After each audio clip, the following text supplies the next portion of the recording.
और देखिए क्या होता है ना, मीडिया में कमल प्रताप सिंह किसी से कुछ बोलने नहीं जाते, मगर छपता है कि कमल प्रताप सिंह ने ये बोल दिया। बिल्कुल, लेकिन सिंह साहब आज आप वही छपेगा जो आप बोलेंगे। आपके ऊपर कास्टिज्म को लेकर बड़े आरोप लगे हैं, चूँकि भारतीय जनता पार्टी का ये चेहरा नहीं है, ये चरित्र नहीं है। जिस तरीके से पुरानी अध्यक्षा लगातार अखबारों में उनके बयान जो छपते हैं, जैसा कि मैंने कहा, हमें अपनों ने लूटा, गैरों में कहाँ दम था। आपके ऊपर वो अप्रत्यक्ष रूप से आरोप लगा रही हैं कि आपने उन्हें तवज्जुह नहीं दिया, आने वाले जो चुनाव थे आप उनको लेके नहीं चल रहे हैं साथ में। आपको इतना डर क्यों है कि अगर ये चली गई तो हम चुनाव? नहीं, हमने बात किया था।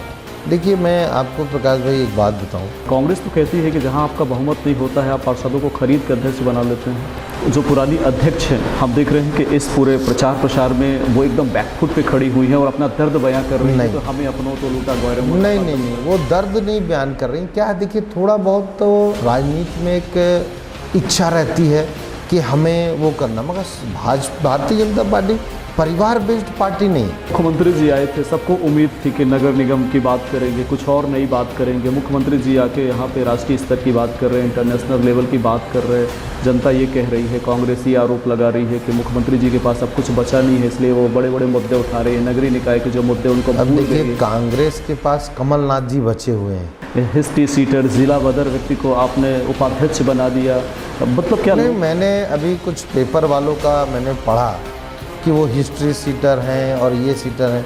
देखिए, किसी के बारे में पूरी बात न जानना। हिस्ट्री सीटर लिखने वालों से मैं ये जानना चाहता हूँ कि वो जो करोड़ों रुपए अर्जित किए वो किस सीटर के आधार पे पैसा आ गया। हम तो मान लीजिए व्यापार करते हैं तो हमारा व्यापार है, मगर वो क्या किए हैं उसका सीटर का कोई मुख्यमंत्री कहते हैं कि हमें स्वच्छ व्यक्ति चाहिए जो समाज के लिए प्रेरणा का स्रोत हो सके। आप मुख्यमंत्री के सपनों पर पानी फेर रहे हैं, ऐसा आरोप लग रहा है आपके ऊपर। नहीं, ऐसा देखिए, अपराध आदमी माने। मैं कॉलेज का अध्यक्ष था। सिंह साहब, परंपरागत तरीके से जितने भी इसके पहले जो जिला अध्यक्ष हुए, उनमें से आप का कुछ काम और आपकी जो सफलता क्या विशेष है जो आने वाले भविष्य में नींव का पत्थर साबित हो सके? धर्मांतरण को लेकर ये जो ट्राइबल जिला है, काफ़ी ज़्यादा धर्मांतरण यहाँ पे हो रहे हैं। भाजपा से अच्छा खासा लोगों की उम्मीदें रहती हैं, खासतौर से हिंदुत्व की उम्मीद रहती है कि आप उस पर रोक पाएंगे, लेकिन किसी तरीके से कोई ठोस कदम नहीं उठाए जा रहे हैं। धर्मांतरण की स्थिति जो बन रही है ना, वो कुछ क्षेत्रों में तो है, मैं मानता हूँ, मगर धर्मांतरण नहीं होने देंगे, ये हमारा संकल्प है। हम केंद्र की बात करें, केंद्र से लेकर राज्य तक की एक जोड़ी है। केंद्र में मोदी हैं, शाह हैं, प्रदेश में बीडी हैं, चौहान हैं, तो जिले में आप ऐसा महसूस होता जैसे आप अकेले हैं? क्या लगता है? प्रदेश से लेकर देश तक आप लोग देख रहे हैं कि सिर्फ हम लोग निरंतर सेवा और देश की सुरक्षा और देश को विकास का काम करते हैं, शहर का विकास का काम करना चाहते हैं, तो जनता भी हमारे साथ ही खड़ा होना चाहती है। नगरीय निकाय में सिंह साहब, जिस तरीके से तीसरी पार्टी या तीसरा खेमा जिसको हम आप कहते हैं, वो क्या लगता है कि किस तरीके से? कौन सी पार्टी? आम आदमी पार्टी? नहीं, देखिए, निर्दलीय पार्टियों की बात, मैं निर्दलीयों की बात नहीं करता हूँ। लगता है कि थोड़ा चुनाव की डेट यदि बढ़ी होती तो भाजपा के लिए थोड़ा सहूलियत हो जाती। नहीं, भारतीय जनता पार्टी का कार्यकर्ता, भारतीय जनता पार्टी से जो जनता खुश है। कमल कब तक संभालेंगे कमल की कमान? जब तक करेंगे, और कमल जीवन भर कमल के समान कमान संभालेंगे। क्यों? क्योंकि मैं कार्यकर्ता हूँ। कमल का निशान जो है उसको पकड़ के मैं जीवन भर चलूँगा। लेकिन ये जो कंपनियां हैं, ये यहाँ के युवकों को क्या दे रही हैं? तो उस टाइप के माफिया टाइप के कुछ बैठे हुए हैं। नेतृत्व के क्षेत्र में ये ट्राइबल जिला या ट्राइबल संभाग, ये संसदीय क्षेत्र शून्य के समान है, ऐसा जनता कहती है। देखिए, लगता है कि आप सच में यहाँ पे नेता नहीं? शून्य नहीं है। जहाँ तक एक चीज़ अगर बात करें रोजगार की, पास 250 पत्रकार हैं, रोजगार तो है। अब इसको कोई कहे कि ये रोजगार ही नहीं है। 250 पत्रकार हो जाना इसका मतलब नहीं है। बहुत आदमी इसको बहुत सम्मान नज़र से देखता है, और सम्मान कमाना एक पत्रकार बन के, मेरा भी बहुत पढ़ने का शौक़ है, और मेरा भी मन था कि मैं भी थोड़ी सी ऐसी पत्रकारिता टाइप का कुछ करूं। आपको लगता है कि पत्रकारिता रोजगार का साधन? नहीं, पत्रकारिता रोजगार का साधन नहीं है, मगर पत्रकारिता एक लोगों का आईना है, लोगों का आस्था है, और अपना व्यवस्था भी है। कैसी व्यवस्था? मान लीजिए जैसे कि आपका ऐड का व्यवस्था, आप अगर मान लीजिए ये शो कर रहे हैं, हम लोग जैसे ठेकेदार हैं, बिजनेसमैन हैं, हम अपने ऐड देते हैं। अभी हमारे यहाँ नवरात्र चालू हुआ, हमने अभी 2 पेपरों को ऐड दिया। नमस्कार, आप देख रहे हैं सीधा संवाद में हूं प्रकाश मोहन। सीधा संवाद के इस विशेष कड़ी में आज हमारे साथ एक विशेष मेहमान मौजूद हैं। हमारे बीच सत्तारूढ़ दल के अध्यक्ष यानी कि भाजपा के जिला अध्यक्ष कमल प्रताप सिंह जी मौजूद हैं। सिंह साहब, बहुत बहुत स्वागत हमारे स्टूडियो में। नमस्कार, जय श्री राम। और आज से नवरात्रि की शुरुआत भी हो रही है, उसके लिए भी ढेर सारी शुभकामनाएं जी। सिंह साहब, परंपरागत तरीके से जितने भी इसके पहले जो जिला अध्यक्ष हुए, उनमें से आप का कुछ काम और आपकी जो सफलता क्या विशेष है जो आने वाले भविष्य में नींव का पत्थर साबित हो सके? देखिए, जितने भी हमारे पहले जिला अध्यक्ष रहे हैं वो सभी हमारे बड़े भाई हैं, मार्गदर्शक हैं। हम सब उन लोगों की सिखाए और हमारे पार्टी के जो शीर्ष नेतृत्व है उन सभी के सिखाए राह पे चलते हैं। और जितने भी हमारे पहले अध्यक्ष रहे हैं, कुछ ना कुछ उनकी भी विशेषताएं रही हैं और उन सभी को हम लोगों ने ग्रहण किया है। और आज अगर पूरा भारत सच कहें तो 45 से 50% युवाओं का है और राजनीति में कुछ बदलाव भी होना चाहिए। और आधुनिक युग पे राजनीति आ रहा है और नए लड़कों का युग आ रहा है, तो इस हिसाब से कुछ नया करने का, कुछ उन नए लड़कों में एक विश्वास भरने का काम भारतीय जनता पार्टी के जिला अध्यक्ष के नाते मुझे करना है। हम केंद्र की बात करें, केंद्र से लेकर राज्य तक की एक जोड़ी है। केंद्र में मोदी हैं, शाह हैं, प्रदेश में बीडी हैं, चौहान हैं। तो ज़िले में आप ऐसा महसूस होता जैसे आप अकेले हैं? क्या लगता है कि बाकी के लोग निष्क्रिय हैं या आपको कोऑपरेट नहीं कर पा रहे? नहीं, हमारे साथ हमारी 21 लोगों की टीम है। 3 महामंत्री हैं, संतोष लोहानी हैं, दीपक शर्मा हैं, आपके मनोज सिंह आर्मो हैं और हमारे उपाध्यक्ष हैं 7। और काम करने के लिए आप देख रहे हैं कि 39 वार्डों में हम चुनाव लड़ रहे हैं और हमारे पूरे पदाधिकारी जहाँ पे उनकी ड्यूटी लगती है पार्टी की। एक जोड़ी की बात करते हैं, जब भी हम किसी दिशा पर जाते हैं एक जोड़ी होती है, एक तगड़ी जोड़ी जो देखने को मिलती है। जब भी हम किसी विकास की बात करते हैं, संगठनात्मक व्यवस्था की बात करते हैं, एक जोड़ी जो मजबूत होती है, जो चक्की के समान काम करती है, वो जोड़ी नहीं दिखती आपकी। देखिए, मैं जोड़ी में विश्वास इसलिए नहीं करता, मैं भारतीय जनता पार्टी का एक कार्यकर्ता हूँ। आज मेरे पास जिला अध्यक्ष का दायित्व है तो मैं उसका निर्वहन कर रहा हूँ। और मेरे पास अगर मान लीजिए जिला अध्यक्ष के अलावा कोई और भी काम बताती पार्टी, कहती है कि नहीं तुम एक छोटे सिपाही के तरीके से काम करोगे, तो भी मैं काम करूँगा। जोड़ी का काम क्या है? प्रदेश अध्यक्ष और मुख्यमंत्री जी का काम, मुख्यमंत्री जी का काम है सरकार चलाना, प्रदेश अध्यक्ष जी का काम है संगठन चलाना। अगर आप प्रदेश अध्यक्ष जी का देखेंगे तो संगठन लाइन में कोई जोड़ी नहीं होता और मुख्यमंत्री जी के भी कोई जोड़ी नहीं है। उनके साथ उनकी कैबिनेट की टीम है और प्रदेश अध्यक्ष जी के साथ उनकी प्रदेश की टीम है। तो जोड़ियाँ उनके साथ इतनी हैं कि जिला अध्यक्ष भी उनकी जोड़ी में आता है, मंडल अध्यक्ष भी आता है, बूथ अध्यक्ष भी आता है। बिल्कुल। चूँकि निर्वाचन होने वाले हैं, कल ही निर्वाचन है, ऐसे में टिकट वितरण को लेकर भी बहुत सारे आरोप कि कितना कसमोकस भरा रहा ये टिकट वितरण का समारोह, क्योंकि देखने में आता है अगर किसी को मिला दूसरे को नहीं मिला तो एक असंतुष्टता की भावना रहती है। ऐसे में एक संगठन प्रमुख होने के नाते कितना चैलेंज रहा और किस तरीके से टिकट वितरण पूरे पार्षदों को लेकर हुआ? देखिए, इसमें चैलेंज की तो कोई बात नहीं थी। सभी लोगों ने अपना आवेदन किया था और हमारे यहाँ एक पद्धति है, हमारे यहाँ कोई किसी व्यक्ति का फॉलोवर नहीं है। हम सभी लोग भाजपा और कमल के फॉलोवर हैं। भारतीय जनता पार्टी हमारी मातृ संगठन है, हमारे लिए मंदिर के समान है। और जो कमल निशान है, हमारे लिए सारे प्रत्याशी कमल निशान है और कोई कसमकस नहीं था। उसमें क्या है कि मंडल अध्यक्ष के पास आवेदन आए, एक वार्ड में मान लीजिए कहीं 7 आ रहे हैं, कहीं 9 आ रहे हैं, कहीं 10 आ रहे हैं। तो आज इतनी बड़ी विश्व की सबसे बड़ी पार्टी होने के कारण 21 करोड़ कार्यकर्ता भारतीय जनता पार्टी में है। ज़िले में भी हमारे बहुत सारे कार्यकर्ता हैं, नगर में भी हमारे बहुत सारे सक्रिय कार्यकर्ता हैं। तो सबका इच्छा है राजनीति में कि भाई मैं भी कर रहा हूँ, और रेगुलर वो लोग भी काम कर रहे हैं भाजपा के लिए। तो नाम आने पे हमारे कोर टीम होती है, फिर हमारी एक ज़िला कोर टीम होती है। तो नगर के टीम से फिर कोर टीम वरिष्ठों का रहता है, उनसे छट के फिर ज़िले की कोर टीम में आता है।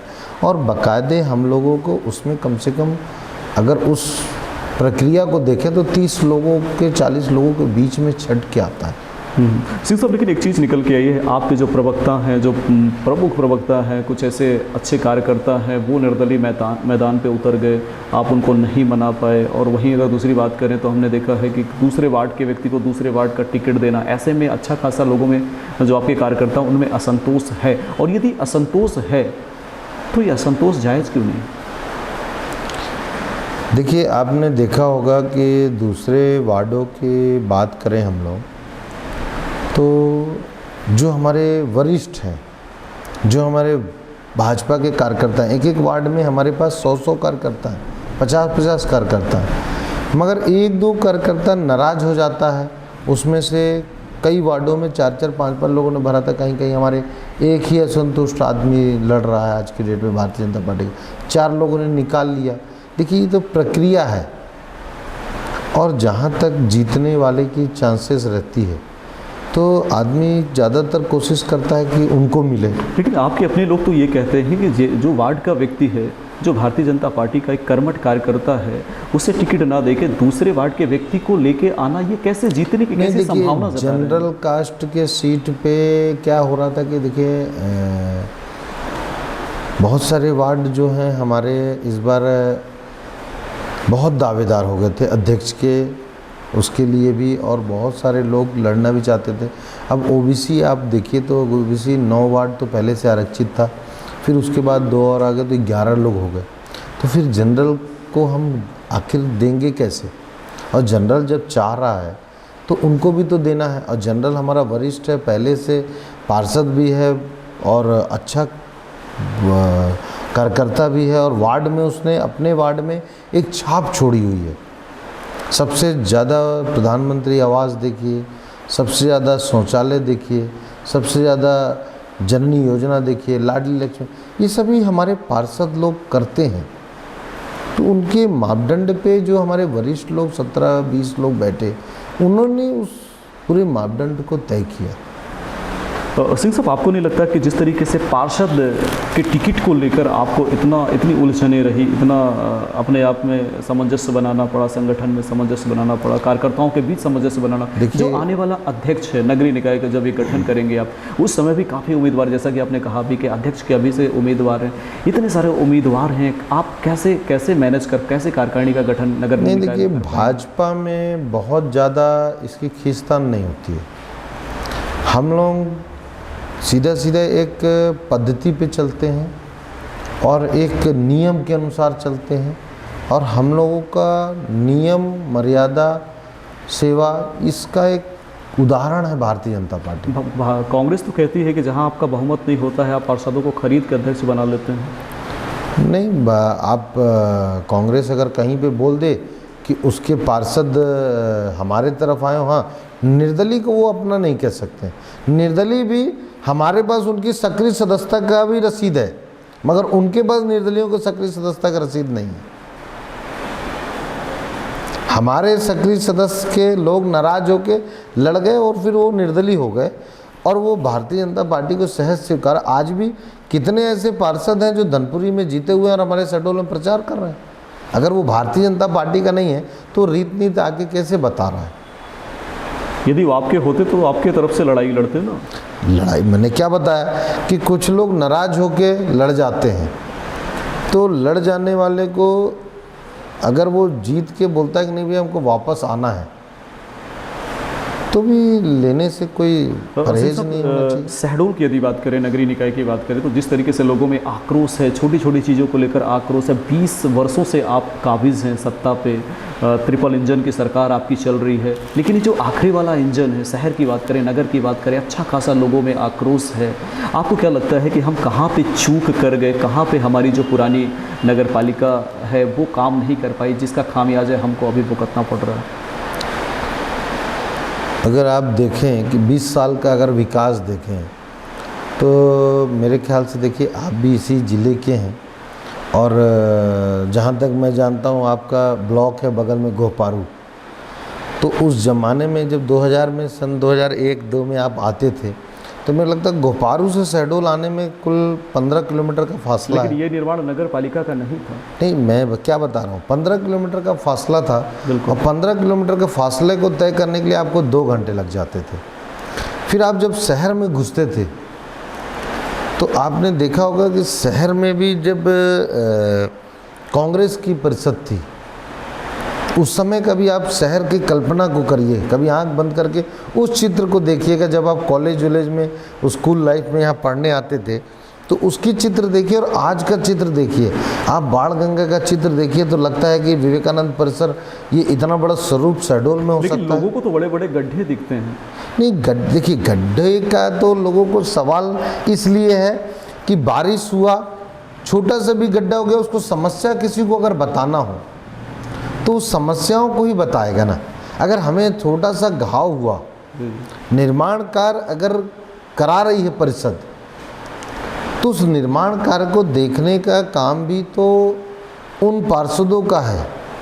हम बोलते हैं कि अगर भारतीय जनता पार्टी के पार्षद अगर ऐसे हैं तो 3-3, 4-4 बार जीत के कैसे आ रहे, 4 बार से हमारी परिषद बन कैसे रही है। विकास का कार्य सिर्फ एक छोटा सा गड्ढा नहीं होना। आप यहाँ से लेके बुढ़ार तक और राजनगर तक आप सीधे 1 घंटे में 100 किलोमीटर का फासला तय कर पा रहे हैं, ये विकास का कार्य ही है। आपका डिवाइडर, आपका जैसे अपन घुसते हैं रामाबाई से लेके गांधी चौक तक पूरा रोड आपका स्मूथ बनाओ, ये भी विकास का कार्य है। कहीं पे रोड फंस जाती है। 5 वर्षों के पहले की बात करें और ये वर्ष था 5 वर्ष का, ये काफ़ी ज़्यादा आपको नहीं लगता कि देखिए हमारे विकास को काफ़ी विकास का नहीं है। देखिए 187 करोड़ का 197 करोड़ का हमारा सीवर लाइन आया। अब क्या इसको विकास कार्य नहीं मानेंगे?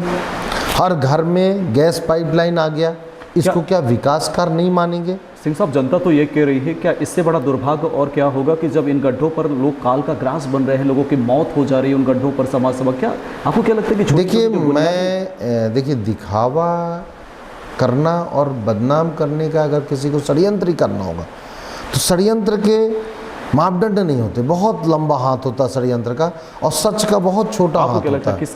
किसका हाथ है षड्यंत्र के पीछे?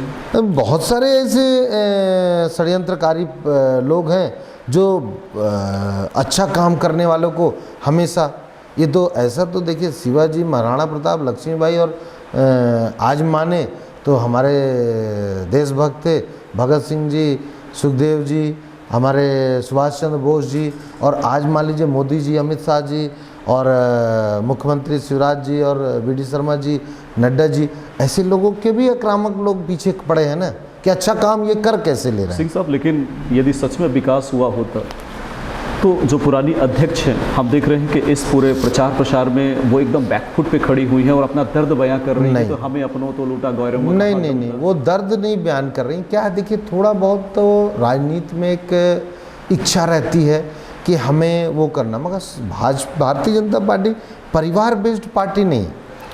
पूरे भारत में आप देखिए भारतीय जनता पार्टी एक ऐसी पार्टी है जिसके में कोई भी परिवारवाद नहीं है। लेकिन आपके ऊपर तो आरोप लगे कि पूरे पार्टी को अपने जातिगत तरीके से सजो दिया है। जो भी चुनाव हुए हम देख रहे हैं कि आरोप भी कांग्रेस लगा रही है, लोग भी आरोप लगा रहे हैं। देखिए, कांग्रेस के आरोप से मैं वाक्य नहीं रखता हूँ, मुझे जनता नहीं आरोप लगा रही है।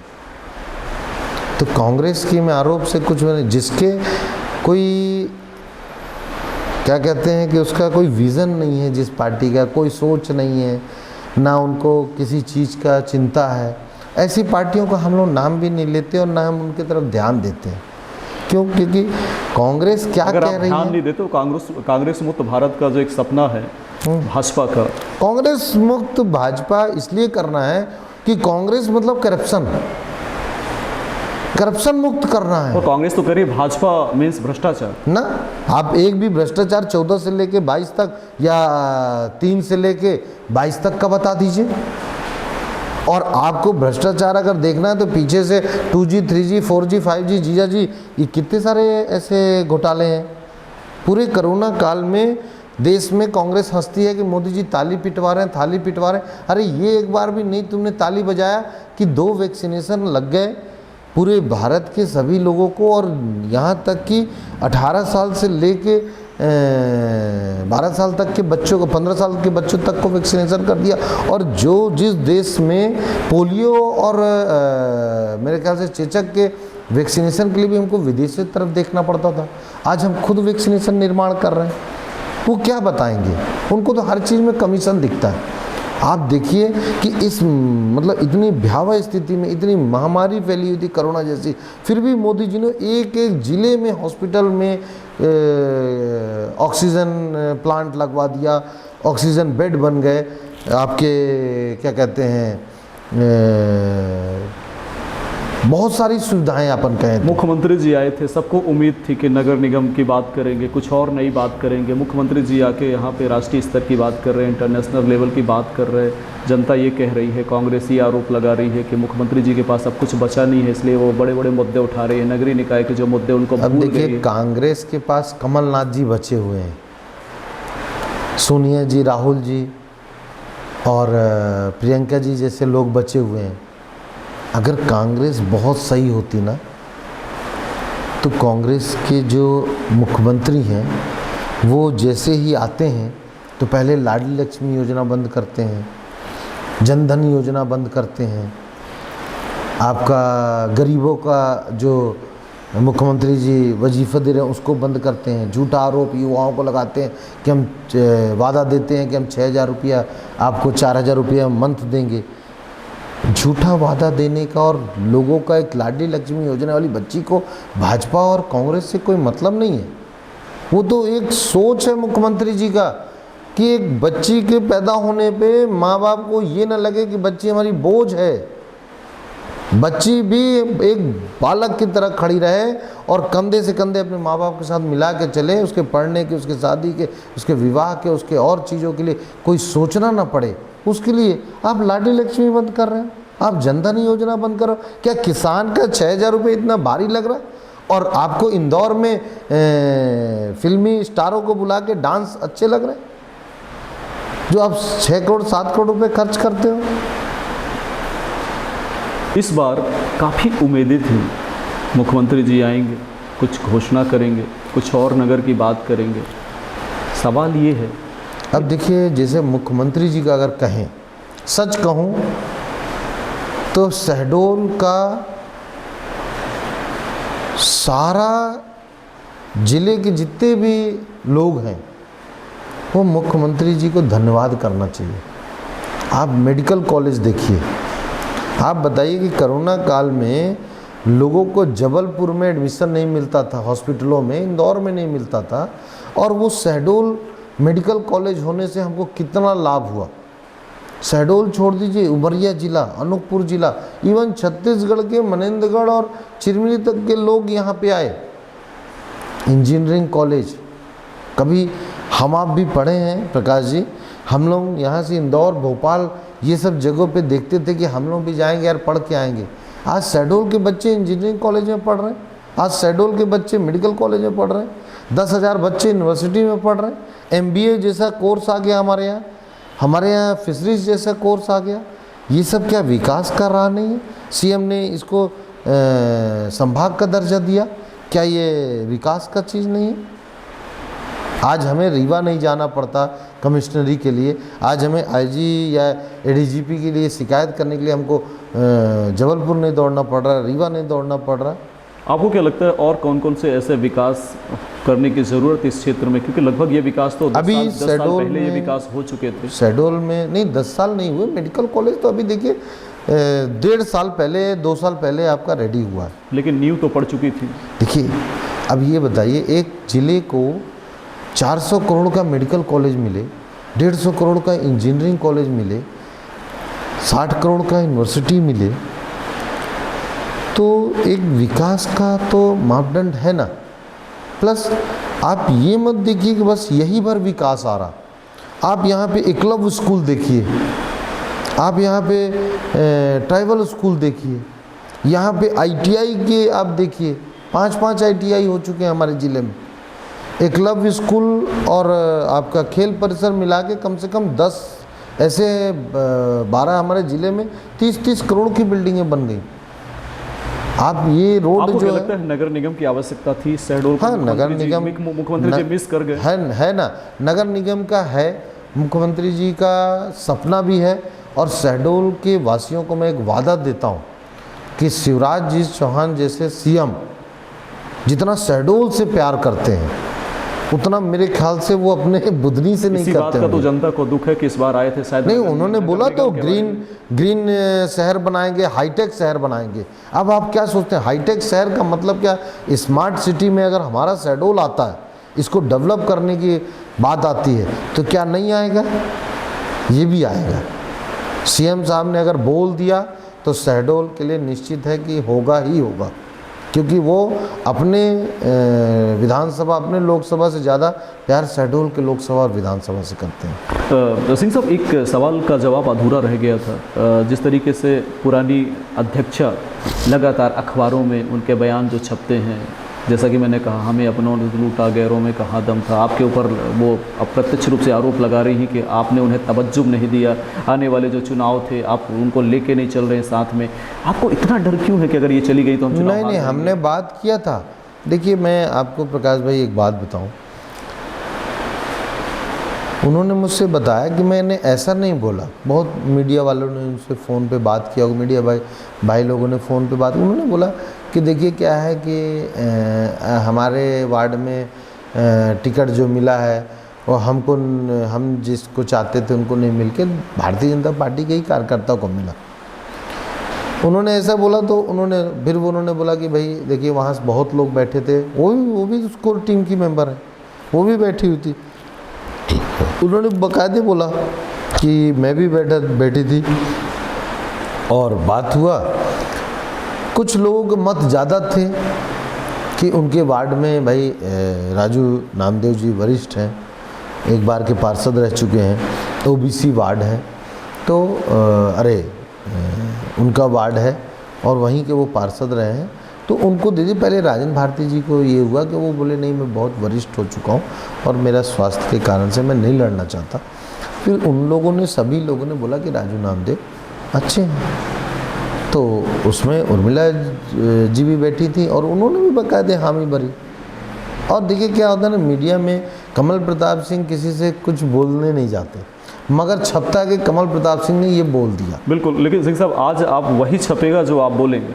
आपके ऊपर कास्टिज्म को लेकर बड़े आरोप लगे हैं, चूँकि भारतीय जनता पार्टी का ये चेहरा नहीं है, ये चरित्र नहीं है। लेकिन जिस तरीके से अभी जनपद के जो चुनाव हुए, हमने देखे हैं कि 4 जगह जो अब कास्टिज्म को लेकर जब आपने उपाध्यक्ष बनाए और एक को अध्यक्ष बनाए, ऐसे में क्या लगता है कि पार्टी में आपके कास्टिज्म के अलावा और क्या कोई कार्यकर्ता नहीं बचा? नहीं, अब देखिए कास्टिज्म की जहाँ तक बात करें, सुधीर सिंह हमारा भारतीय जनता पार्टी कार्यकर्ता है, मगर वो पहले से भी उपाध्यक्ष है। और वहाँ पे हमारी एक बहन जो बैठी हुई है, हमारी आदिवासी समाज की बहन है, शहडोल में हमारे हैं। शहडोल में पहली बार कोल समाज को इतना आगे आने को मौका मिला। वो जो बहन बैठी हुई हमारी कोल समाज से आती है।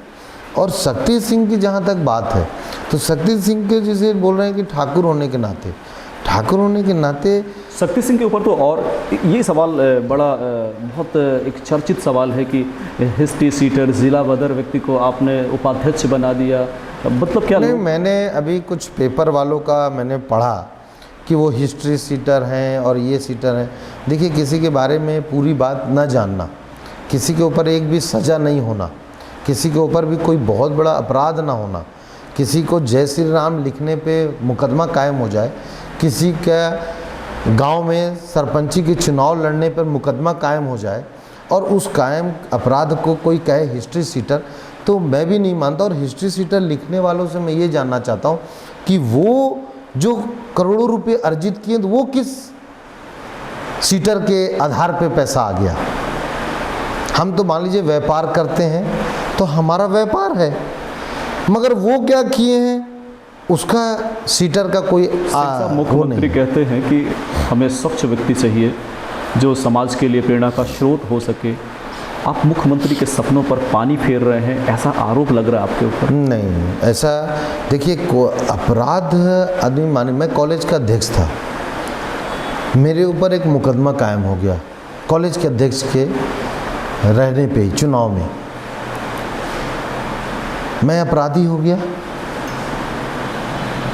राजनीतिक अपराध लगाना एक प्रतिद्वंद्विता का खेल हो चुका है।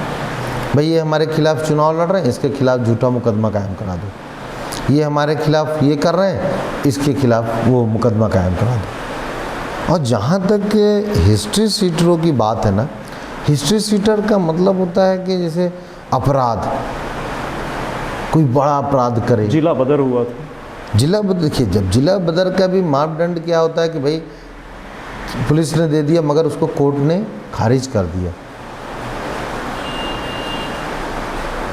कोर्ट ने खारिज कर दिया ना, अगर सबूत है तो पेश किया जाए। सवाल ये उठता है कि क्या आपके पास और कोई चेहरे या कार्यकर्ता नहीं थे? तो कैसे 15 साल से जीत रहा है उस गांव में, उस जनपद में, उन लोगों से कैसे प्रिय है वो कैसे फ्री हो सकता है कि जाके अपने गांव छोड़ के बगल के गांव में, और जहां पे आप जानते थे कि इस बार उसके खिलाफ जो चुनाव लड़ रहे थे सो कॉल्ड वो कांग्रेस के बहुत बड़े लीडर भी थे, और उनका अगर इतिहास उठाने पे आए तो बहुत सारे इतिहास हैं, मगर आज वो सब बहुत वाइट पोस्ट लोग हो गए। और शक्ति सिंह जाता है 450 वोट से हराता है आपके प्रभाव से ना, हम एक भी दिन नहीं गए। आप कभी भी मेरा चित्र या कोई भी फ़ोटो मंगाइए कि मैं शक्ति सिंह के प्रचार में उस क्षेत्र में गया या कुछ नहीं। जब तक हम लोग भारतीय जनता पार्टी से जिसको अधिकृत करते हैं उसी के लिए हम लोग जाते हैं। सब आपको लगता है, क्या लगता है कि नगरीय निकाय के जो चुनाव हैं इसमें लगभग कितनी सीटें आने की संभावना है? हम तो चाहेंगे 39 के 39 जीते। शहडोल शहर के जनता के लिए जितना विकास का कार्य किया गया, 3700 आवास, एक सपना है। आदमी का एक सपना होता है कि मेरा घर, अपना घर, उसको मोदी जी पूरा कर रहे हैं, शिवराज जी पूरा कर रहे हैं, उनके खाते में डायरेक्ट पैसा डाल रहे हैं, वो अपना मकान बना रहे हैं। और मकान बनने के बाद उसकी खुशी देखिए कि जिसको हर साल बारिश आने पे, आज जैसे आपने बोला ना कि बहुत पानी बरस रहा है, तो उस गरीब का सोचिए कि जो कपड़े को बार बार हटाता था और सजाता था कि पानी घर में ना आने पाए, पन्नी बांधता था, उन सब चीज़ों से उसको मुक्त किया गया। आपको नहीं लगता कि हर विकास के लिए, हर बात के लिए मोदी शिवराज का सहारा लेके स्थानीय स्तर ऐसे नाकामी छुपाते रहे? अच्छा ये बताइए, अगर मान लीजिए कि हमारे केंद्र से कोई काम आया, हमारा काम क्या है? मॉनिटरिंग। हम तो काम एजेंसी नहीं है ना, और ना हमारे पार्षद ही उसकी एजेंसी है। पार्षद के पास काम यही करना है कि शौचालय बन रहा कि नहीं बन रहा उसको देखना, आवास किसका किसका बन रहा उसको देखना, किसका नहीं बना उसको देखना, किसको 1 रुपये किलो अनाज मिल रहा ये देखना, किसका बीपीएल कार्ड नहीं बना ये देखना। शहर में रहने वाले को कोरोना काल में 6 महीने अनाज मिल रहा कि नहीं मिल रहा, ये काम है पार्षद का। पार्षद का काम भी तो नहीं है कि हाईवे बनवाए या पुलिया बनवाए, वो अपने गली की सीमेंटेड रोड ही बना सकता है, नाली बना सकता है। बिल्कुल। और 2 साल 2.5 साल आप भी जानते हैं, 2 साल कोरोना काल में निकला। मैं बहुत सारे ऐसे मेरे मित्र हैं छोटे छोटे जॉब में थे। आप सोचिए कि स्ट्रीट वेंडर का एक सपना, शहडोल जैसे जगह शहर में 12 से 1300 लोगों को स्ट्रीट वेंडर में, किसी को 20,000, किसी को 50,000, किसी को 10,000 रुपये दे के ठेले का खोलना चाहता है, सपना रख के करना चाहता है, और उसका सपना पूरा होता है। मैं छोटा सा उदाहरण बोलना तो नहीं चाहिए। एक मेरा मित्र मान लीजिए उसको, एक यादव है, विकलांग है बेचारा, वो मुझसे एक बार बोला था कि भैया मेरे को व्यवसाय करवा दो। तो बाकायदे उसको हम लोग भाजपा के सभी कार्यकर्ता मिलके और उसको हम लोगों ने एक मुहिम बना लिया, उसकी बात और वो मुहिम हमारी हो गई। हम लोग जो भी मिलता है उसको व्यवसाय कराने की कोशिश करते हैं कि भाई तू भीख मांगना बंद कर। और ये क्यों? क्योंकि भारतीय जनता पार्टी ने हमको सिखाया है, हमारे शीर्ष नेतृत्व ने भी यही सिखाया है, हमने भी यही सीखा है और आने वाली हमारी पीढ़ी भी यही सीखेगी। सिंह साहब, चूँकि नगरीय निकाय के जो चुनाव थे वो उसमें शहर की बात करें, शहर में तो सबका ध्यान था, लेकिन बाकी के जो 2 और छोटे छोटे निकाय हैं जयसिंहनगर और बुढ़ार, कितना ध्यान देने की ज़रूरत पड़ी और क्या मुद्दे रहे इस बार के चुनाव में और क्या स्थितियाँ होने वाली हैं वहाँ पर? देखिए, तीनों जगह भाजपा की सरकार आने वाली है, जनता खुश है और जनता के खुशी का अनुमान आप इसलिए लगा लीजिए कि लोगों के पास जाओ तो दोनों हाथ रख के सर पे आशीर्वाद देते हैं और बोलते हैं अरे तू जाना, कमल छाप का तू नेता है, प्रत्याशी है, तेरे को सोचने की ज़रूरत नहीं है। आज आपने एक भी कोरोना काल में किसी गरीब को नहीं देखा होगा जो कहे कि हम भूखे सो गए। 65,000 भारतीय जनता पार्टी के कार्यकर्ताओं ने पैकेट शेड्यूल जिले में बांटा। हम लोगों ने ट्रेन निकलती थी तो ट्रेन में भी बांटते थे, बस आती थी तो बस में भी बांटते थे। हम लोगों को रास्ते में रहने वाले जो जाने वाले राहगीर थे उनको भी देते थे, जो कैंप लगा के बेचारे काम करते थे, ठेकेदारी करते थे, उनके यहाँ भी देते थे। बिल्कुल। सिंह साहब, एक आप युवा संगठन के नेतृत्व को संभालने वाले अध्यक्ष हैं और एक ऊर्जा है, एक संवेदनशीलता है, लोगों को संवारने में, लोगों को सजाने में आपका एक अहम योगदान होता है। जिले में जो संगठनात्मक व्यवस्था है पार्टी की, आपको क्या लगता है और कितना बेहतर करने की ज़रूरत है? अब आप इससे तो अंदाज लगा सकते हैं कि हमारा टिकट बटा और हमारे लोगों ने वहाँ पे अपने फॉर्म लिए और 30-40 लोगों ने फॉर्म वापस ले लिया और कांग्रेस के लोगों ने बगावत कर दिया। 17 के 18 लोग आप ही लोगों ने, आपके लोगों ने भी किया? नहीं, हमारे लोगों ने किसी ने इस्तीफा नहीं दिया। वो हमारा एक भारतीय जनता पार्टी का कार्यकर्ता का अर्थ है कि हमसे नाराज हो सकता है। आप भारतीय जनता पार्टी के किसी और पदाधिकारी से वो नाराज हो सकता है, मगर वो बाहर जाने के बाद बोलता है भाजपा जिंदाबाद, अब भारत माता की जय। वो व्यक्ति से नाराज हो सकता है मगर वो पार्टी से नाराज नहीं। हमने क्या बोला कि पार्टी हमारे लिए मंदिर है, भारत माता हमारे लिए माता है और हमारा कार्य जो है हमारे लिए पूजा है। ये भारतीय जनता पार्टी है। ऐसे कौन से लोग हैं जो नाराज कर देते हैं आपके कार्यकर्ताओं को? कोई नहीं, कुछ लोग हैं जो आके बोलते हैं कि ऐसे नहीं, ऐसे चल रहा है, ऐसा नहीं, ऐसा कर रहा है। आपके अपने वो? हमारे तो कोई भी नहीं बोल पाते हैं। हमारे कोई भी कार्यकर्ता का आप बयान नहीं सुने होंगे कि जो कहे कि हम इस कार्यकर्ता से नाराज हैं। और ये भारतीय जनता पार्टी का एक बहुत अच्छी बात है कि हम लोग एक दूसरे से बात भी करते हैं, विवाद भी करते हैं, बहस भी करते हैं और फिर कल दूसरे दिन हम लोग फिर हंसते हुए आपको कहीं ना कहीं नाश्ता पानी करते मिल जाएंगे। सिंह साहब, एक खास सवाल, कमल कब तक संभालेंगे कमल की कमान? जब तक करेंगे और कमल जीवन भर कमल के समान कमान संभालेंगे। क्यों? क्योंकि मैं कार्यकर्ता हूँ। कमल का निशान जो है उसको पकड़ के मैं जीवन भर चलूँगा, इसकी कमान नहीं छोड़ने वाला। हाँ, सांस की डोरी नहीं टूटनी चाहिए। सांस की डोरी जब तक चलेगी तब तक कमल के निशान का साथ होगा। क्या लगता है पार्टी आपके कार्यकाल को एक्सटेंशन पे लेगी? देखिए, कोई ये जॉब तो है नहीं और भारतीय जनता पार्टी के कार्यकर्ता में ये भी प्रश्न नहीं हो सकता कि कब तक। अब तक भी हो सकता है, कल तक भी हो सकता है, साल 2 साल भी हो सकता है, मगर कब तक का प्रश्न भारतीय जनता पार्टी कार्यकर्ता नहीं कर सकता। हम लोग उस मात्र संगठन के हैं जो सिर्फ दिन रात काम करना जानती है और हम भारतीय जनता पार्टी के कार्यकर्ता होने के नाते हम ये नहीं पूछ सकते अपने शीर्ष नेतृत्व तक कब तक। जब तक पार्टी चाह रही है तब तक हम इस पद पे हैं। पार्टी कल को चाह रही कि नहीं तुम अब इस पद पे बैठ जाओ, तुम 1 साल के लिए ये काम करो, तो हम उसी काम को करेंगे। मैं बहुत सारे पदों पे रहा हूँ, मातृ संगठन से लेके सब पे रहा हूँ। मैं विद्या भारती का भी व्यवस्थापक रहा हूँ, सरस्वती स्कूल का मैं अध्यक्ष भी हूँ। आप कभी सरस्वती स्कूल आके देखिएगा, इस शहडोल संभाग का सबसे बड़ा हम लोग ऑडिटोरियम बनाए हुए हैं। बिल्कुल 1000 बच्चे आराम से बैठते हैं। बिल्कुल बिल्कुल। फिर अभी हम लोगों ने एक हॉस्टल बनाया है,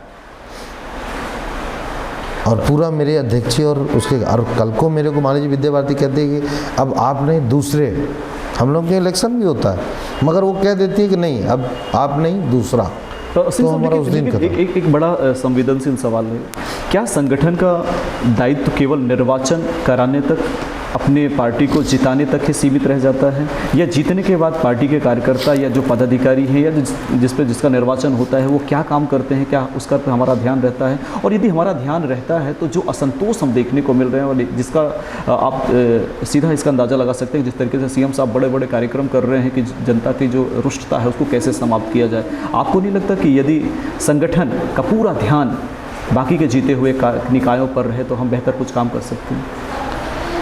अब देखिए, आपका प्रश्न जो है, आप बोल रहे हैं कि सीएम साहब का दौरा, सीएम साहब का दौरा ऐसा होता है कि जमुई गांव में पहला वैक्सीनेशन पूरे भारत में होता है। मेगा भाइयों का सबसे ज़्यादा। हमारा सवाल दौरा से नहीं, हमारा सवाल ये है कि क्या संगठन का कार्य निर्वाचन करा के नहीं, निर्वाचन कहाँ कराना। आप देखिए हम काम क्या करते हैं। कभी आप भारतीय जनता पार्टी को एक बार जानने की कोशिश करिए कि हम करते क्या हैं। हम लोग कुपोषण पे काम करते हैं, हम लोग वैक्सीनेशन लगाते फिरते हैं, हम लोग सेंटर लगाते हैं, हम लोग ब्लड कैंप लगाते हैं, हम लोगों के अगर किसी महापुरुष की जन्मदिन है तो उस पर हम लोग फल वितरण करते हैं, उस पर हम लोग लोगों के बीच में जाके वो करते हैं, हम लोग स्कूलों में जाके शिक्षा देते हैं, 1-1 घंटे की पढ़ाई करते हैं। ये हमारी टारगेट रहती है। हम आज के डेट में आप शासकीय लोगों से ज़्यादा डाटा दे सकते हैं कि एक गांव में कितने मंदिर हैं, कितने यहाँ पे स्कूल चल रहे हैं, कितने आंगनबाड़ी चल रहे हैं, कितने बच्चे हैं इसमें, कितने कोटा में आज के डेट में आदमी कार्ड धारक है, कितने को अनाज मिल रहा है, कितने यहाँ पे विधवा पेंशन है, कितने यहाँ पे वो है। वो हमारे डाटा एंट्री का पूरा काम चल रहा है। भाजपा आज की डेट में बूथ पे काम कर रही है। पहले हमारे यहाँ 4 अध्यक्ष होते थे, राष्ट्रीय अध्यक्ष जी, प्रदेश अध्यक्ष जी, जिला अध्यक्ष, मंडल अध्यक्ष। अब हमारे यहाँ आ गया बूथ अध्यक्ष। हम बूथ पे काम कर रहे हैं। हमारा बूथ पे वो है, मोदी जी का अभी एक आया कि गोद लेना है, आंगनबाड़ियों को गोद लेना है भारतीय जनता पार्टी के कार्यकर्ताओं को। उसके एवरेड्यू हम भारतीय जनता पार्टी के कार्यकर्ता अब एक गाँव को गोद लेंगे, उसको काम करके उसको पूरा बता के देंगे। भारतीय जनता पार्टी का काम सिर्फ राजनीति करना नहीं है। अगर राजनीति करना होता तो पूरा भारत में भगवा झंडा दिखता भाजपा का। मगर कहीं कहीं हम चूकते हैं कि कुछ लोग हैं जिनको हम नहीं जोड़ सकते। सत्ता का लोभ हमें नहीं है, हमें संगठन और लोगों को सेवा का लोभ है। बाकी की पार्टियां तो कहती हैं कि सत्ता का ही लोभ है, इसीलिए मध्य प्रदेश को अब सत्ता का लोभ कैसे दिख रहा है कि सोनिया जी और कांग्रेस को कांग्रेस का अध्यक्ष नहीं मिल रहा, बेटे को बनाना है तो बनाना ही है। कमलनाथ तो ये भी कहते हैं कि कमलनाथ तो यह भी कहते हैं कि सत्ता का लोभ नहीं होता तो हमारी सरकार तोड़ के सत्ता पे काबिज। हमने तोड़ा नहीं है, हमने तोड़ा भी नहीं। वो आप पूछिए कि वो 70 साल तक काम करते करते जो बोलता है कि मुझे घुटन महसूस हो रही है, घुट रहा हूँ मैं इस पार्टी में, जो भारत माता की जय नहीं बोल सकता, जो पार्टी में कोई भी हिंदुत्व का काम नहीं कर सकते हो, कोई भी आप वो नहीं कर सकते हो, उस टाइप की पार्टी के साथ रहने में कितना दिक्कत है। जो लाडली लक्ष्मी योजना बंद करता है, जो जनधन योजना बंद करता है, जो झूठा वादा करता है युवाओं से कि हम तुमको 4000 रुपया महीना देंगे, उस पे वो लोग गए हैं। भारतीय जनता पार्टी किसी के घर पे जाके तो नहीं लेके आई है, वो आए होंगे। वो 22 लोग एडमेंट थे कि हम नहीं जाएंगे तुम्हारे साथ, और बाकायदे आज वो भारतीय जनता पार्टी के साथ काम कर रहे हैं। और ऐसा नहीं था कि वो भी कांग्रेस के बहुत बड़े लीडर नहीं हुआ करते थे। नगरीय निकाय में सिंह साहब जिस तरीके से तीसरी पार्टी या तीसरा खेमा जिसको हम आप कहते हैं, वो क्या लगता है कि किस तरीके से, ये कौन सी पार्टी है? आम आदमी पार्टी कितना? नहीं देखिए, निर्दलीय पार्टियों की बात, मैं निर्दलीयों की बात नहीं करता हूँ। आप केप, कैमरा, तलवार, ढाल, झाड़ू और ये सब चीज़ों की मैं बात ही नहीं करता हूँ। मैं सच पूछिए तो आपको एक चीज़ बता दूँ, भारतीय जनता पार्टी को भारत के लोगों की ज़रूरत है, भारत के लोगों को भारतीय जनता पार्टी की। आप वो पार्टियाँ सिर्फ भारत को तोड़ने के लिए आ रही हैं, कुछ नहीं करेंगी। लोगों से झूठे वादे करके, झूठा काम करके, हमने जो 1951 में वादा किया कि हम एक विधान, एक निशान और एक संविधान ही चलने देंगे भारत में, 2 विधान, 2 संविधान, 2 निशान नहीं चलने देंगे, ये हमारा श्यामा प्रसाद मुखर्जी जी का नारा था। और हमने बाकायदे कश्मीर में उसको हटाया, कश्मीर में बाकायदे लोगों को जीने का और लोगों को गर्व से रहने का हक दिलाया। भारत में रह के हम 5 लाख ब्राह्मण और वहाँ के कुछ राजपूत और कुछ अन्य समाज के, कुछ सिख समाज के लोग बेदखल हो जाएं, केरल में रहने वाले लोग असुरक्षित महसूस करें, बंगाल में रहने वाले लोग अपने आप को असुरक्षित महसूस करें, बांग्लादेश से आए हुए लोग वहाँ के रहवासी हो जाएं, हमारे देश के रोजगारों पे लोगों का कब्जा होते जा रहा है। आप देखिए सैलून, आप देखिए हमारा टेलर दर्जी का धंधा, आप हमारे गुरुकुलों को देखिए, बड़े बड़े मिशनरीज कब्जा कर रहे हैं, आप हमारे कारपेंटरों को देखिए, ये सब हमारी अर्निंग की व्यवस्थाएं थी, आज उन पे कब्जे हो रहे हैं। बाहर के आए हुए लोग, मुझे लोग यहाँ के भारत के रहने वाले किसी से मुझे विरोध नहीं है, मगर बाहर से जो 7 करोड़ 8 करोड़ घुस जाएंगे, उनसे तो उनको भी विरोध होना चाहिए और हमें भी विरोध होना चाहिए।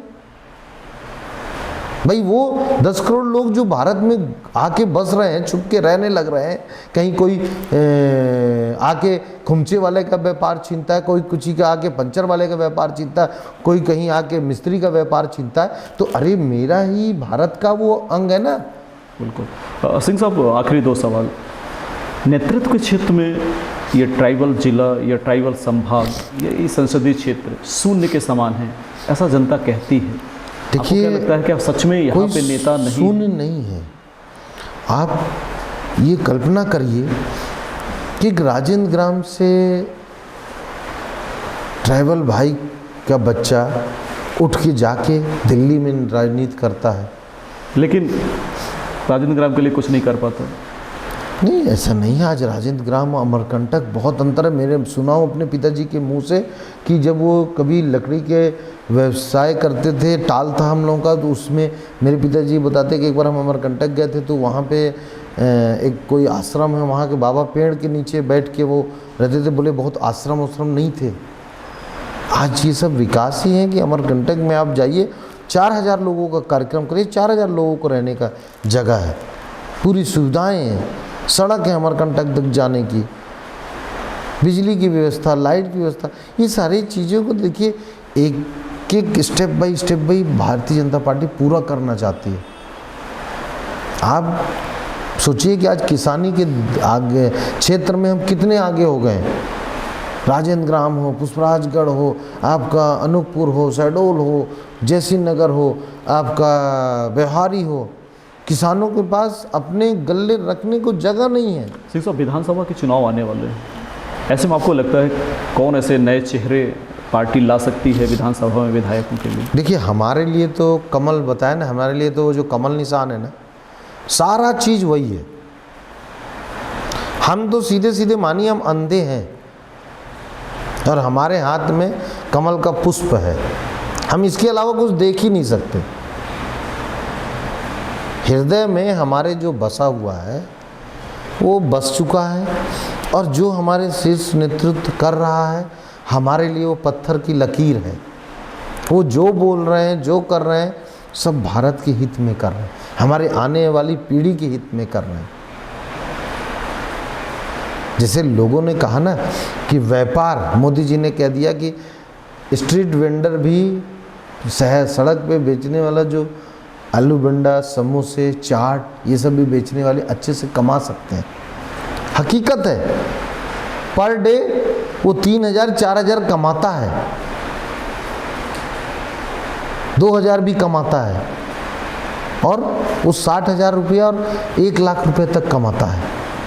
मगर एक पढ़ा लिखा व्यक्ति, उसको 60 साल 70 सालों में मूर्ख बनाया गया कि तुम रोजगार से मत जुड़ो, तुमको हम बस पढ़ा दिए, ग्रेजुएट कर दिए, अब तुम ग्रेजुएट अपने आप को बेरोजगार मान लो। लेकिन सिंह साहब, रोजगार की बात करें, जिस तरीके से हमारे इस क्षेत्र की बात करें, ज़िले की बात करें, हमारे यहाँ पे बड़े बड़े प्रोजेक्ट चल रहे हैं, रिलायंस, अल्ट्राटेक हो और कई ऐसी कंपनियाँ हैं जो लगातार काम कर रही हैं, लेकिन हम यहाँ के जो स्थानीय युवा हैं, जो बेरोजगार हैं, उनको रोज़गार नहीं दिला पा रहे हैं। आपको क्या लगता है, हम क्या कमियाँ हैं? प्रकाश भाई, यही तो मैं बोल रहा हूँ कि यही हमारे में कमी है।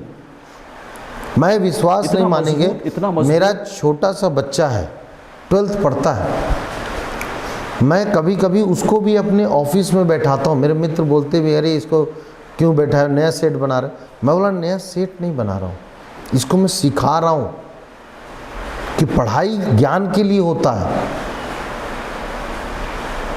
अर्निंग के लिए नहीं। अर्निंग के लिए व्यापार होता है, रोजगार होता है, नौकरी होती है, हमें जो चीज़ मिले। हमने आपको क्या बताया कि क्या, मान लीजिए एक सैलून चलाने वाला व्यक्ति, अगर मान लीजिए हमारे भारत का है या हमारे शहडोल का है, तो वो भी तो एसी उसी लगा के, और हमारा एक राजेश करके है, उसका आप जाके देखिए गायत्री मंदिर के सामने बेहतरीन अपना पार्लर बनाया, और लड़कों को हुजूम है।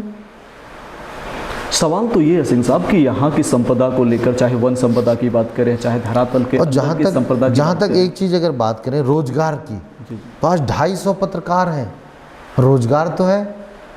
अब इसको कोई कहे कि ये रोजगार ही नहीं है, 250 पत्रकार हो जाना इसका मतलब नहीं है। बहुत आदमी इसको बहुत सम्मान नज़र से देखता है, और सम्मान कमाना एक पत्रकार बन के, मेरा भी बहुत पढ़ने का शौक़ है, मेरा भी मन था कि मैं भी थोड़ी सी ऐसी पत्रकारिता टाइप का कुछ करूं। आपको लगता है कि पत्रकारिता रोजगार का साधन नहीं? पत्रकारिता रोजगार का साधन नहीं है, मगर पत्रकारिता एक लोगों का आईना है, लोगों का आस्था है, और अपना व्यवस्था भी है। कैसी व्यवस्था? मान लीजिए जैसे कि आपका ऐड का व्यवस्था, आप अगर मान लीजिए ये शो कर रहे हैं, हम लोग जैसे ठेकेदार हैं, बिजनेसमैन हैं, हम अपने ऐड देते हैं। अभी हमारे यहाँ नवरात्र चालू हुआ, हमने अभी 2 पेपरों को ऐड दिया। हम सब दे रहे हैं, लेकिन ये जो कंपनियां हैं, ये यहाँ के युवकों को क्या दे रही हैं रोजगार? अब वो कंपनियों के जो एजेंट टाइप के बैठे हुए हैं, जैसे आपने बोला ना कि अभी कौन सा एक शब्द उपयोग किया कि जनपद उपाध्यक्ष को वो बोले, तो उस टाइप के माफिया टाइप के कुछ बैठे हुए हैं। सिंह साहब, आप शक्तिशाली पद पे बैठे हुए हैं, संगठन के शीर्ष पर बैठे हुए हैं, आपको क्यों इस व्यवस्था को नहीं कोलैप्स कर सकते आप? नहीं करेंगे हम। पत्रकारिता जगत को आईना है हमारा। हम पत्रकारिता की बात नहीं कर रहे हैं, हम इन कंपनियों के द्वारा दिए गए रोजगार की बात कर रहे हैं। क्यों रोजगार नहीं दे पा रहे? चाहे अल्ट्राटेक हो, चाहे रिलायंस हो, बड़े बड़े प्रोजेक्ट चल रहे हैं। आप देखिए, रोजगार का भी एक मापदंड है, और रोजगार ऐसा नहीं है। अभी बाकायदे हम लोगों ने, जहाँ पे एक अल्ट्राटेक खुला, वहाँ 72 लोगों को रोजगार दिलाया मैंने खुद, और बाकायदे जो गवर्नमेंट रेट पे है। पूरे लोग हमारे पास आए थे कि भैया वो जो कंपनी है वो हमको काम कराती है, हमको कहीं 500 देती है, कहीं 400 देती है। हमने बोला नहीं होगा, जो रेट तय है वो देना पड़ेगा आपको। अब बाकायदे अल्ट्राटेक ने दिया, और बाकायदे एक लिखित मैं आपको बताता हूँ, आप जाके उस गांव में पता करिएगा, मैंने लिखवाया कि टीएमसी 10 साल काम करेगी, तो 10 साल तक टीएमसी इनको एज ए वर्कर अपना रखेगी, और टीएमसी अगर जाती है 20 साल तक अल्ट्राटेक का कॉन्ट्रैक्ट है, 10 साल कोई भी अदर कंपनी आती है तो वो भी इनको ही रखेगी। निश्चित रूप से भाजपा के कार्यकाल में शहडोल को काफ़ी कुछ मिला, इसमें कोई दो राय नहीं। आपको क्या लगता है किन किन उद्योगों की स्थापना की ज़रूरत है, और रोजगार के जो महत्वपूर्ण साधन हैं, क्या ज़रूरत है? इस पे मैं आपका साथ भी चाहूँगा और लोगों का भी साथ चाहूँगा, हर किसी का साथ चाहूँगा। शहडोल में, शहडोल के विकास के लिए कुछ भी करना हो, सब लोग एकजुट होकर आ सकते हैं, एकजुट होकर खड़े हो सकते हैं। शहडोल के विकास होना चाहिए। शहडोल एक अच्छा राइजिंग ज़िला है और शहडोल में विकास होना चाहिए। शहडोल में जैसे हम लोगों के लिए बहुत कहिए कि एक क्षति है, हमारे विपिन रावत जी जो थे हमारे ज़िले के दामाद हैं और भारत के सीडीएस थे, उनसे हमारी चर्चा हुई थी। बाकायदे उनके जो यहाँ पे परिवार है और जो मधुलिका दीदी का परिवार है, बाकायदे उनके माध्यम हम लोग गए भी थे, टेलीफोनिक वो बात भी किए थे। उन्होंने बोला था कि 15 दिन बाद तुम लोग पूरा ये सब पेपर वगैरह पता करो, ज़मीन कहाँ पे कैसा है, और हम इसका प्रोसेस बढ़ाएंगे। और सैनिक स्कूल का एक प्रपोज़ल आने वाला था, फिर अभी हमारी सांसद ने हिमाद्री सिंह ने भी उठाया उस बात को, और बाकायदे अभी सुनने में तो ये आ रहा है कि उस प्रोसेस को थोड़ा आगे भी हो गया है। बिल्कुल हो सकता है कि वो आज नहीं तो कल जयसिंह नगर और गोपारू और शहडोल के बीच में कहीं डले भी। बिल्कुल उनका एक अंतिम सपना भी था। हाँ, वो सपना पूरा तो उस सपना को। सिंह साहब, एक कुछ और महत्वपूर्ण सवाल हैं, उनका भी जवाब आपसे चाहेंगे। धर्मांतरण को लेकर ये जो ट्राइबल जिला है, काफ़ी ज़्यादा धर्मांतरण यहाँ पे हो रहे हैं। भाजपा से अच्छा खासा लोगों की उम्मीदें रहती हैं, खासतौर से हिंदुत्व की उम्मीद रहती है कि आप उस पर रोक पाएंगे, लेकिन किसी तरीके से कोई ठोस कदम नहीं उठाए जा रहे हैं, ना तो सरकार की तरफ से ना तो संगठन की तरफ से। ऐसे में आपको क्या लगता है, अगर यही स्थिति रही तो आने वाले समय में तो धर्मांतरण की स्थिति और बढ़ती जाएगी? नहीं, ऐसा देखिए, धर्मांतरण की स्थिति जो बन रही है ना, वो कुछ क्षेत्रों में तो है, मैं मानता हूँ, मगर धर्मांतरण नहीं होने देंगे, ये हमारा संकल्प है। पर जो हो चुके हैं हम उनको घर वापसी लाएंगे। अब तो उनके घर बाबरी मस्जिद को तोड़ने के पहले वो राम मंदिर था, मगर बाबरी मस्जिद जब बना तो बाबरी मस्जिद भी बना और सलीम भी बना। उसके पहले वो रामदीन ही रहा होगा या कमल रहा होगा या मोहन ही रहा होगा, मगर 500 सालों में बहुत धर्मांतरण हुए। तो निरंतर हम उनको वापस लाने की कोशिश करेंगे। और हिंदुस्तान में हम चाहेंगे कि हिंदुस्तान का रहने वाला जो भी हो, मुसलमान हो, हम बांग्लादेशी और रोहिंग्यों की बात नहीं करते और हम पाकिस्तानी बात नहीं करते। वो आए हैं तो उनको हम मार के भगाएंगे, मगर जो यहाँ का है, जो रामू से रॉबर्ट हो गया, जो मोहन से माइकल हो गया, उसको तो वापस मोहन और रामू हम बनाएंगे। कमल से कमाल हो जाए तो ये नहीं चलेगा, कमाल से कमल हम करेंगे। क्यों? क्योंकि वो हमारा ही भाई है। 700 वर्ष पहले बदला हो या 400 वर्ष पहले बदला हो या 200 वर्ष पहले बदला हो या 100 वर्ष पहले बदला हो, उस बदलाव को लेंगे। 370 हमारा आप देख रहे हैं कश्मीर में। आपकी सरकार बनी तो सबसे पहला काम नगर पालिका में क्या होगा? हमारी सरकार बनेगी, अगर परिषद बनती है तो सबसे पहला काम करेंगे कि ये पूरी सड़कें सुधर जाएंगी।